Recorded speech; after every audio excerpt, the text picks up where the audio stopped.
is going on in our community as we begin to move it forward. Now, the biggest issue that has been in play lately is obviously the homeless situations that we have. And it's what we have to deal with. It's not something that is just isolated to the city of Española, city of Albuquerque, city of Santa Fe, Las Cruces. It's a nationwide epidemic, and yet we want to handle this very delicately. We want to handle it with compassion. These are human beings as well.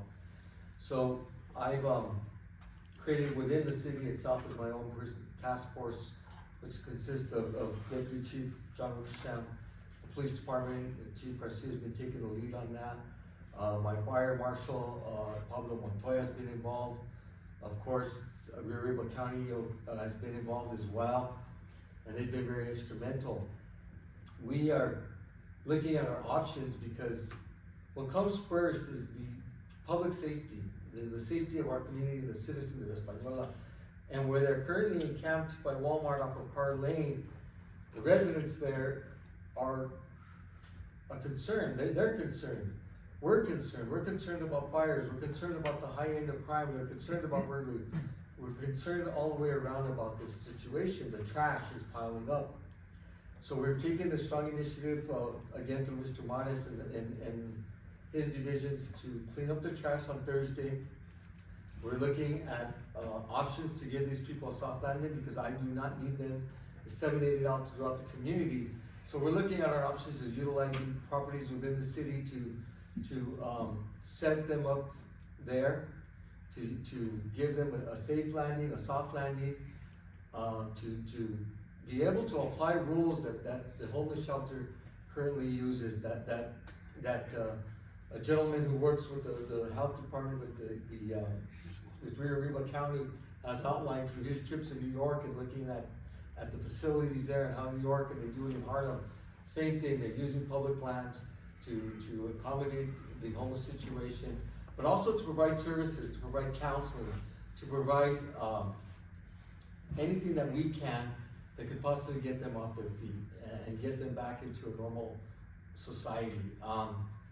So we are making the proper adjustments. It's been a good relationship with the homeless shelter, and working with them, working with their board, working with Maya, with Jake, is that his name? Yeah.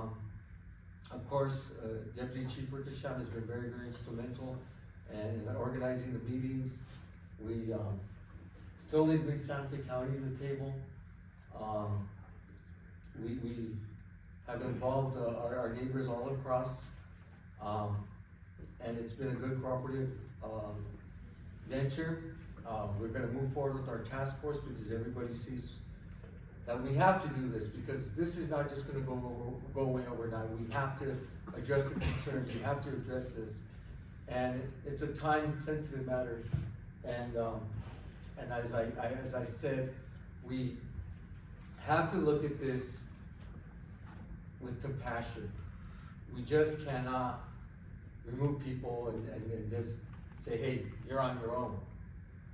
We have to look at this as treating it the way I like to look at this, and this is just my faith, but do unto me as you do unto others, right? You know, Jesus said it the best way, right? So, you know, when I was hungry, you fed me. When I was thirsty, you gave me to drink.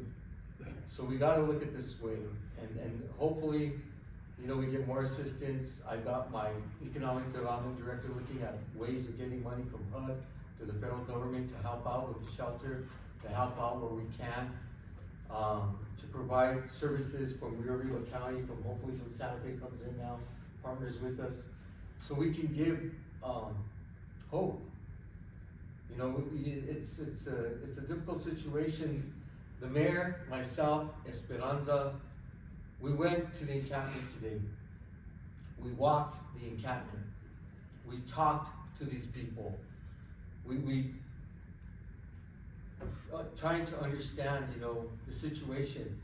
And lo and behold, we only found 3 or 4 that were not from Española, or from the neighboring areas of Española, whether it be La Mesilla, Chimayo, and, you know, Duende, Savoya, Boulevard, Hernandez, they were from all walks of northern New Mexico. And, you know, where they fell apart, whatever happened, whatever the evictions were, loss of family members, whatever turned them, whatever it is, we let them know that we're here for them. And that, you know, this is not, we wanted to make sure that the soft landing that we gave them would be accommodating to them. And they all agreed, and we talked to a lot of people today. That camp is, as you know, Deputy Chief, it's got about 30-some people in there. And we talked with as many as we could. We went to Walmart, we talked to them there. We went and walked the camp, actually walked the camp. People came out to greet us, people came out to talk to us. Their concerns, you know, we just don't look at it one-sided. We're looking at this with open minds and showing that we do care and that we are going to work with everybody to come up with the best solutions we possibly can. And Mayor, with that, I stand for questions.